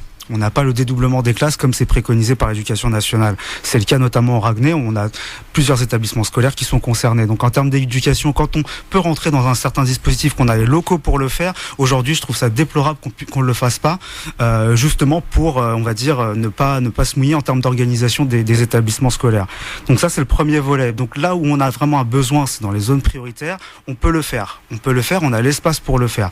Maintenant, dans un second temps, en termes d'éducation, je pense aussi aux espaces d'accueil des enfants, où on a la problématique dans le centre-ville, notamment sur Saint-Gratien, d'avoir des cantines qui sont trop petites. Ce qui fait que certains enfants doivent changer d'établissement le midi pour aller manger dans d'autres établissements et revenir ensuite. C'est notamment le cas dans l'école qui est à côté de chez moi, qui est l'école Grus d'Agneau, où mes enfants iront lorsque j'en aurai déjà et lorsqu'ils seront scolarisés. Il faudrait commencer par en faire. Mais, voilà, c'est ça. Mais j'y pense régulièrement et c'est une problématique qui à faire des enfants ou Ah bah ça bien sûr, c'est dans l'air du temps et c'est dans mon âge aussi. Donc 33 ans, il serait peut-être temps effectivement. Ah, faut y aller, Emmanuel, oui. Ouais, tout à fait. Voilà. Il n'y a pas que la politique dans la vie. Non. Heureusement d'ailleurs. Mais voilà, donc c'est vraiment une problématique. Oui, non, là il faut régler ça, c'est important. La cantine justement, alors cantine bio ou pas bio? Justement, ça fait partie de nos propositions. Il y a un quota, Christophe. Il y a un quota réglementaire, tout à fait. Mais nous, ce qu'on souhaite. C'est quoi, c'est 20%? Voilà, c'est 20% aujourd'hui. Mais ce qui est souhaité, nous, pour la ville, c'est vraiment de passer à du 100% bio, en sachant qu'on a quand même dans le département, dans le Val d'Oise, pas mal de maraîchers, pas mal de possibilités. Circuit court, tout à fait. Circuit court, ouais. On a en plus des exemples en la matière dans la ville, puisque la ville de Besancourt, qui est un peu plus loin de Paris, certes, mais qui fait partie du département, a réussi à le faire, donc a réussi ce pari-là, a tenu le pari. Et je pense qu'aujourd'hui, Saint-Gratien a la possibilité également de le faire. C'est une question de choix, une question d'orientation politique, mais je me dis une chose, c'est que là où on a la possibilité de faire pour tous, c'est dans les écoles.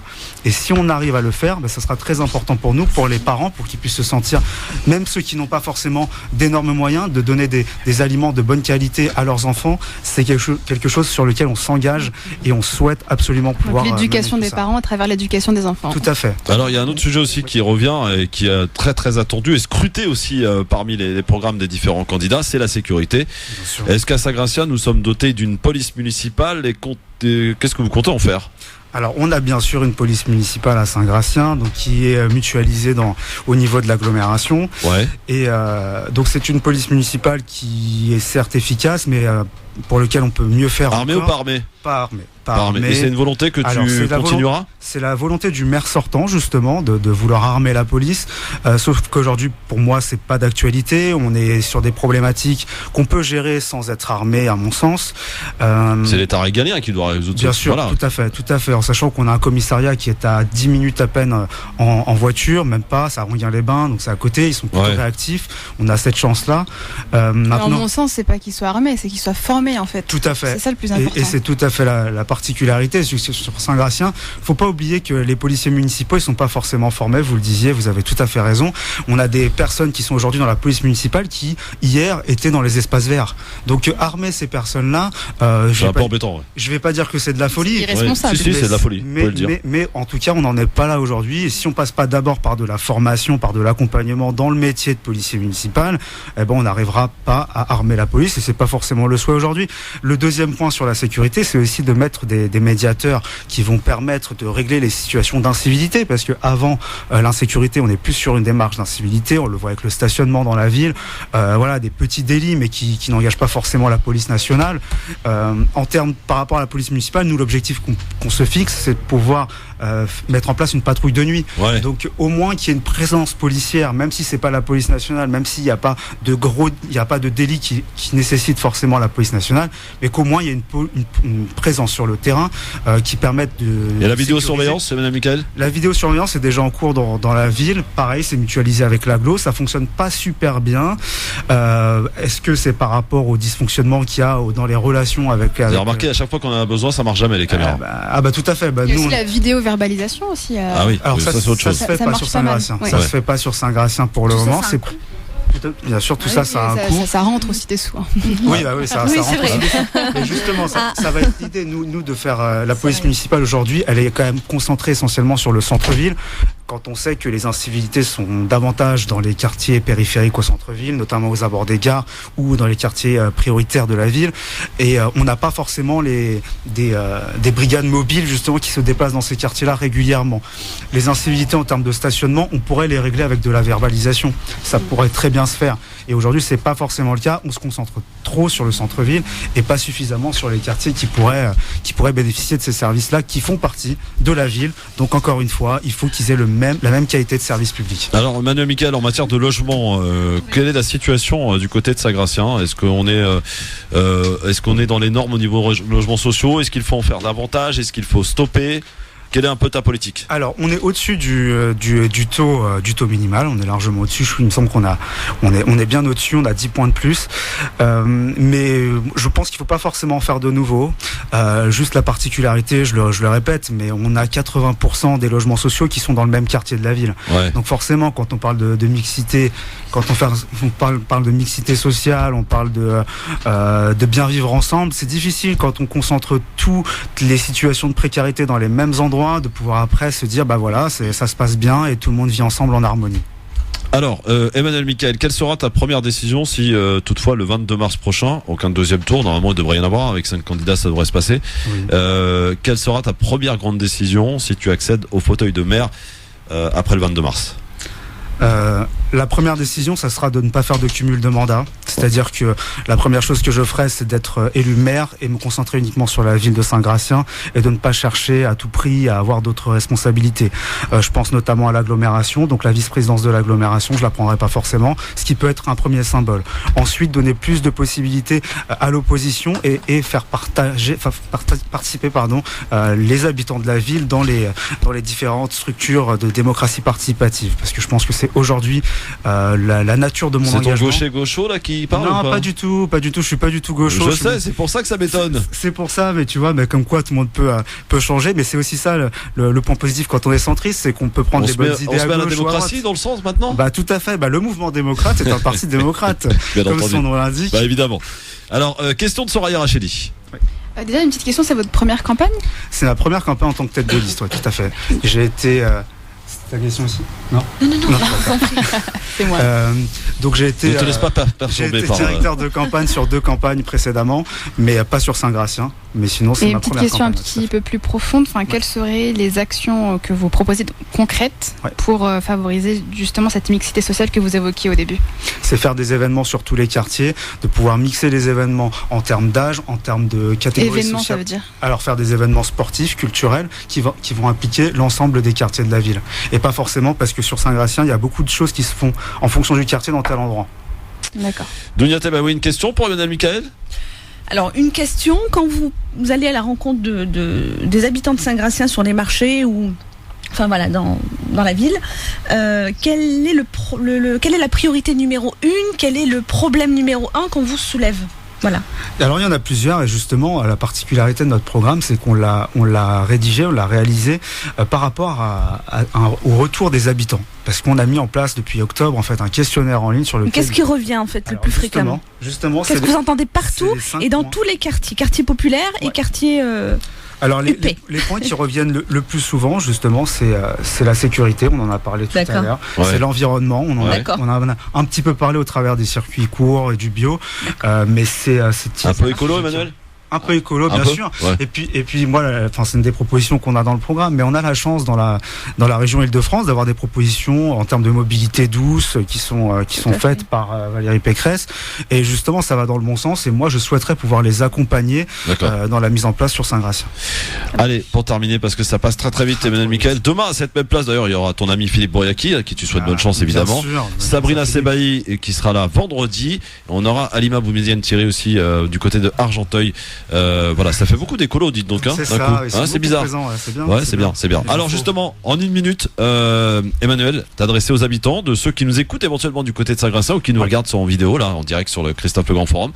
Pourquoi le 15 mars, c'est-à-dire dimanche prochain, muni de son stylo personnel, c'est important, parce que c'est la règle. C'est vrai. Pourquoi il faut voter vivre ensemble Saint-Gratien, donc conduit par Emmanuel Michael. À toi de jouer, Emmanuel. Alors, en fait, pourquoi est-ce qu'il faut voter pour la liste Vivons Saint-Gratien? Parce que c'est une liste qui représente tous les quartiers de la ville, qui représente que des personnes de la ville et qui représente tous les âges, toutes les catégories socio-professionnelles. C'est vraiment Saint-Gratien. Notre équipe représente vraiment la ville de Saint-Gratien.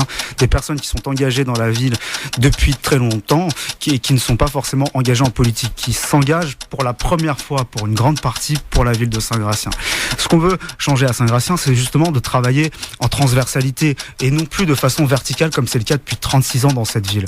Aujourd'hui, on a la possibilité de donner la parole aux habitants pour de vrai, être à leur rencontre. C'est ce qu'on a fait pendant toute la campagne, d'abord par un questionnaire en ligne, puis ensuite par des groupes de travail qu'on a menés avec eux. Donc le projet, c'est pas le mien, il sort pas de ma tête, il sort de la tête des habitants de Saint-Gratien. Donc la différence entre ce qui s'est fait depuis 36 ans et ce qui se fera lors de notre élection, ça va être vraiment de travailler avec tous les habitants, pour les habitants. Presque parfait. Bah oui, presque parfait parce qu'on a failli avoir le bon timing là. Emmanuel Michael, merci, bon courage. Merci, le petit SMS dimanche 20h évidemment. Hein? Oui, bien sûr. Confiant pour le deuxième tour? Confiant? Confiant, il faut. Et puis on a travaillé pour, donc il n'y a pas de raison. Bon, eh bien, bon courage, mon Emmanuel. Et question aussi importante, est-ce que si tu es élu maire, tu reviens toujours dans le LGF, j'espère? Avec grand plaisir. Bon, toujours avec grand plaisir. On a les meilleurs. N'est-ce pas, Soraya Rachedi? Merci beaucoup. Merci, Madounia. Merci. Et rendez-vous très vite. Demain, avec Céline Bourri, on recevra un finaliste de Pékin Express, qui est en ce moment d'ailleurs diffusé sur M6, un finaliste de la saison 2018-2019. Et côté municipal, notre ami Philippe Bouriaki, candidat à Orly, qui mène la campagne vraiment pas comme les autres. Hein, notre Fifi, il est bon, notre Fifi. Bien les vidéos. Ah ouais, il adore. Ouais. Rendez-vous demain, les amis, toujours avec le même plaisir. Restez bien à l'écoute de votre radio France Maghreb 2. Et pardon pour le retard, mais bon, voilà, c'est pas tous les jours qu'on reçoit un député quand même. 18h02, l'essentiel de l'actualité, le journal avec la rédaction. Bonne soirée, à demain. Ciao. Bonsoir à tous. Sa prise de parole est attendue. Emmanuel Macron prononcera une allocution télévisée demain pour parler de l'épidémie de coronavirus. Va-t-on passer en stade 3 ? Les hôpitaux et les personnels de soins n'ont pas attendu pour se mobiliser. L'hommage aux victimes des attentats terroristes. Une cérémonie se déroule actuellement au Trocadéro et une association niçoise a décidé de ne pas s'y rendre. Et puis le foot et un match dans un silence de cathédrale ce soir en Ligue des Champions entre le PSG et Dortmund. Les supporters se sont organisés. C'est la dernière information liée à l'épidémie de coronavirus. Le gouvernement annonce la suspension des visites dans tous les EHPAD et unités de soins de longue durée. Notez que si le taux de mortalité du Covid-19 est faible, moins de 2% en moyenne, les personnes âgées sont les plus à risque. Et Emmanuel Macron, justement, doit prendre la parole demain soir. Allocution télévisée qui sera diffusée à 20h. Jusqu'à présent, le chef de l'État s'est montré rassurant, estimant que la France était prête à faire face. Le président pourrait annoncer le passage au stade 3, qui impliquerait de se concentrer sur le soin des personnes les plus fragiles et non plus la comptabilisation des cas. Alors Pauline Guerguil, la médecine française s'adapte au mieux. Les hôpitaux et les médecins sont sur le pont. Oui, et tout d'abord, le nombre de places en réanimation pourrait être renforcé, passant de 5 000 lits à 11 000 possibles.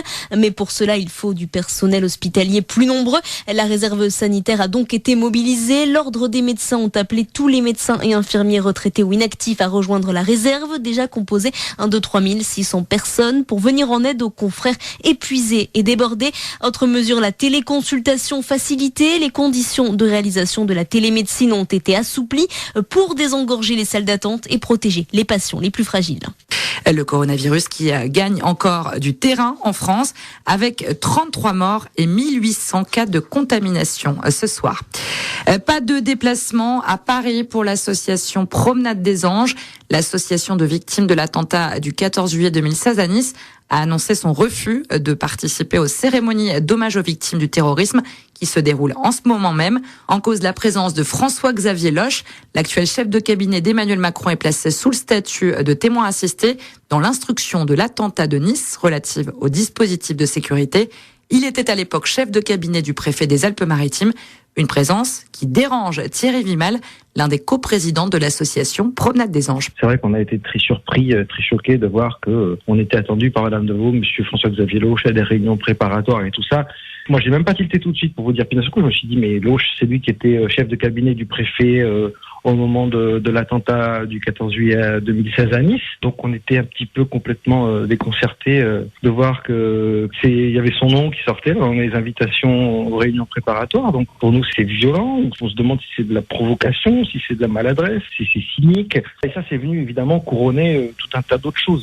Des propos recueillis par Boris Karlamov. Aux États-Unis, Harvey Weinstein, ancien magnat d'Hollywood, vient d'être condamné à 23 ans de prison. Il y a quelques semaines, il avait été reconnu coupable par un jury populaire au terme d'un procès ultra médiatisé. Ça n'est pas pour autant la fin de ce feuilleton judiciaire. L'avocat de l'ancien producteur a annoncé son intention de faire appel. Le foot, et c'est donc dans un Parc des Princes vide que le PSG va tenter de se qualifier pour les quarts de finale de Ligue des Champions aux dépens du Borussia Dortmund. Les supporters, évidemment, sont déçus. Alors un match à huis clos, ça n'est pas vraiment la même chose. Mais les supporters se sont organisés. C'est dommage qu'on le joue en huis clos, ça c'est vrai. Mais bon, si ça concerne la sécurité, pourquoi pas ? Je vais me poser dans un petit café avec mon pote, avec mes potes. Vu qu'on peut pas aller voir le match au stade, on va aller se poser sur Paris, on va voir comment ça va se passer. On va voir le match dans un bar. Le PSG, ils ont besoin de leur public aussi, c'est important. Ils seront pas là, on n'est même pas là pour les supporter. Donc j'aurais préféré qu'ils repoussent le match plutôt que le jouer à huis clos. Je vais le regarder dans un bar. On garde espoir, mais je pense pas que ça va le faire. Je trouve c'est triste parce qu'on n'aura pas les supporters, que le 12e homme il jouera pas son rôle quoi. Alors qu'à Dortmund ils ont eu leurs supporters. Propos recueillis par Guillaume Panty à Paris. Au plan sportif, les Parisiens, vous le savez, ont été battus 2-1 au match aller. Les hommes de Thomas Tuchel restent néanmoins favoris. Une victoire 1-0 peut suffire ce soir. Mais pas question de jouer petit bras, affirme le coach parisien. 1-0, ça suffit, mais nous ne sommes pas une équipe qui peut vraiment donner un 1-0. Nous sommes une équipe offensivement qui aime d'attaquer et on va attaquer. On va essayer de faire le plus de buts possible. Si à la fin, c'est un but, 100 buts encaissés, je suis absolument content, mais on va essayer de faire plus. Kylian Mbappé, victime d'une angine ces derniers jours, fait partie du groupe parisien. Pas Thiago Silva, trop juste après son retour de blessure. PSG Dortmund, c'est à 21h. Et puis l'autre affiche du jour oppose Liverpool à l'Atlético de Madrid. Les Espagnols s'étaient imposés chez eux au match aller 1-0. Voilà pour l'actualité. Belle fin de journée à tous.